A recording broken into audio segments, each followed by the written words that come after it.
Live service games. You either love them or you hate them. But Avengers by Crystal Dynamics and Square Enix is the latest entry into the troubled genre. Let's see what they did right and let's see what they did wrong. Let's just have a discussion.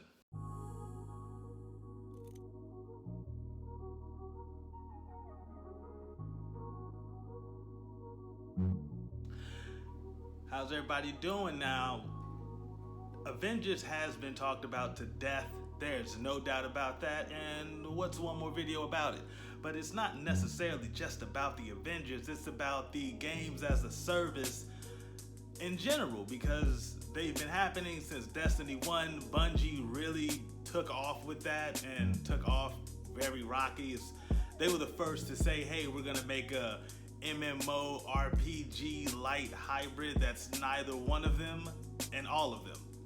And it's been a long time, and it's kind of crazy to know that in 2020 a developer can release a games as a service and somehow have ignored every single critique that was levied against Destiny, Destiny 2, Division, the Division 2, and you release a game and you do the exact same thing that people were mad at those developers for doing. It's like, did you exist in a vacuum? And by that, it's like they're not releasing full campaigns. It's not like a deep, immersive 20-hour campaign that's packed with content. It's a short 7, maybe 10 hours, and they push you to the end game and multiplayer because that's where everything is supposed to be at. The game is really gonna open up in the end game, so we're not really focused on the story aspect. And okay, cool, but then you get to the end game and there's nothing there. It's just so bare bones, and it's like, how did you tell everyone you didn't focus on that, or the main campaign wasn't the point, the end game was the point, but then when we get to the end game, it's not there.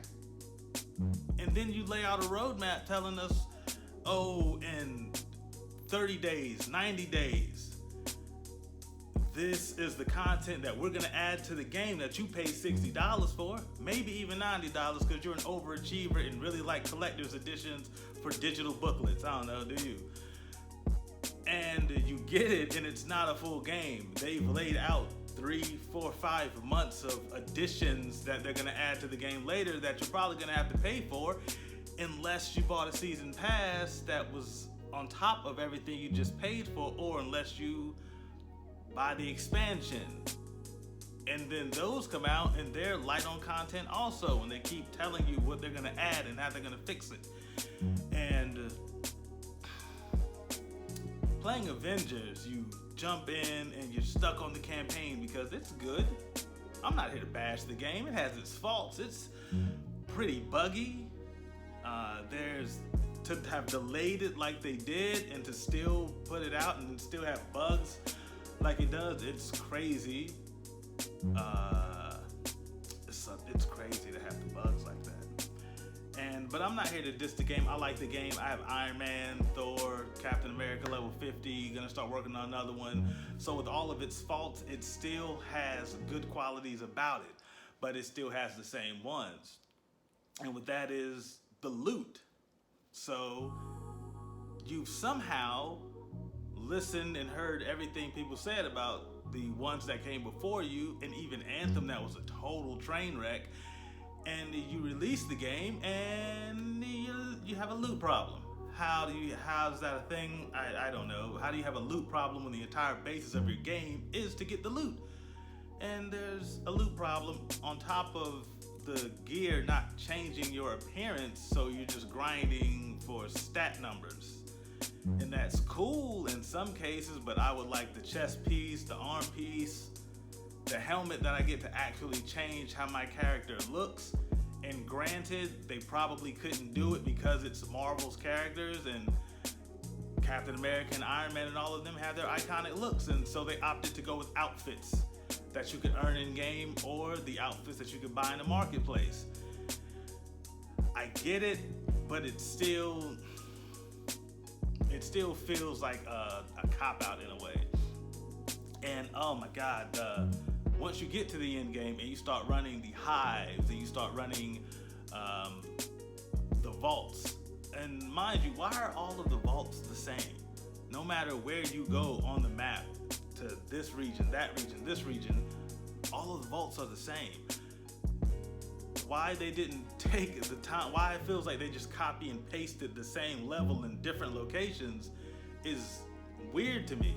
You didn't have the money or the time to actually make each vault individually different from the other, so I would have a reason to not go to the desert vault, and I need a reason to go to the forest vault, but there really isn't one since it plays the exact same way as the other vault. Same way with the hives. They kind of almost all look the same, and they kind of almost all play the same. The entry into the hive might be different, and the enemies may be a little different, but more or less they're the same thing. There's no real reason to go play the forest hive if you're already playing the desert hive. There's no different loot, there's no different boss encounter really, so you can just rerun the same one over and over again. And the tile sets seem to also again be copy and pasted from one to the other.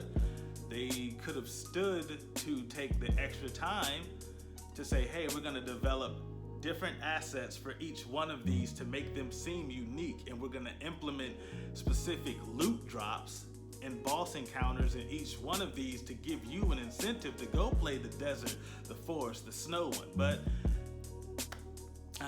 they didn't do that, so I don't really know why I would go play another one. I guess I would play an elite hive for better gear drops, if that's a thing. I don't really know if that's been confirmed or not. I believe it is, but I think that would be the only reason to go and do that in the end game.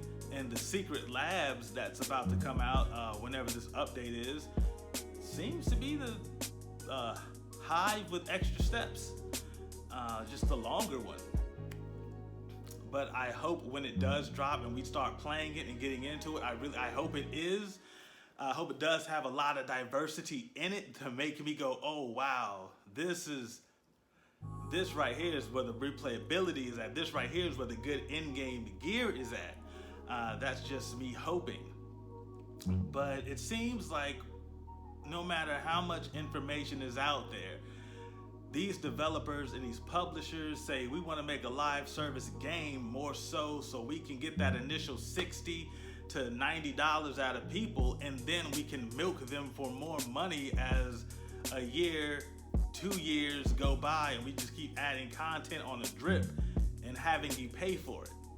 So now you're on the hook because you paid $60, but you want the new thing that comes out to the game. You want that, so you're gonna pay for that. You want that new outfit. You want these new levels. You want these new characters. You're constantly giving them more money for the same product.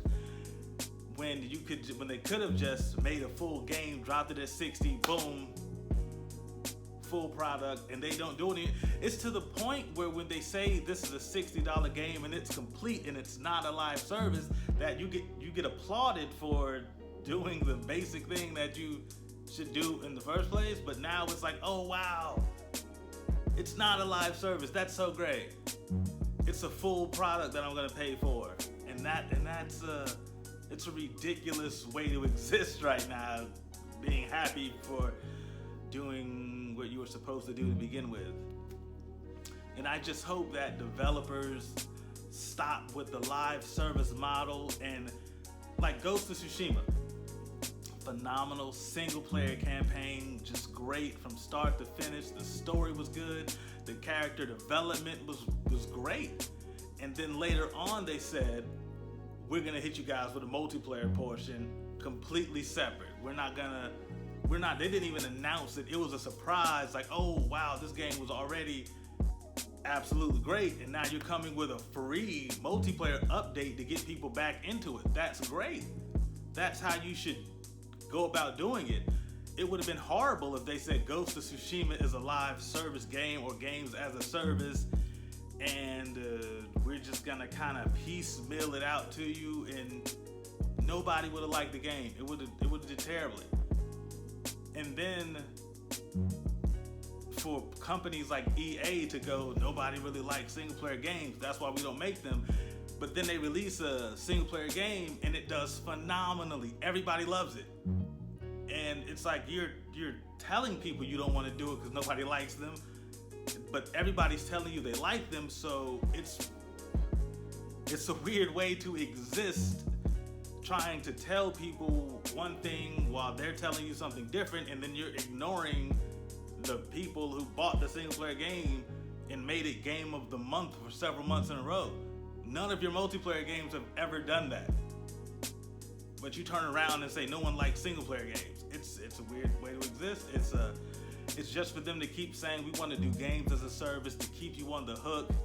And it was sad that Avengers fell into the exact same issues that all of the other ones fell into. I would say it ain't so, but again, it's not a bad game. It has its bugs, and it needs a lot of love with the patches. I wouldn't pick it up right now. I guess I would wait till the price dropped a little bit. Right now, I wouldn't pay $60 for it. Nah, not $60. When the price goes down to say $40, get it on sale.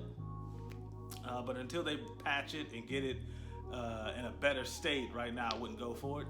And that's my thoughts on live service games, and I want to hear yours in the comments. Have a good day.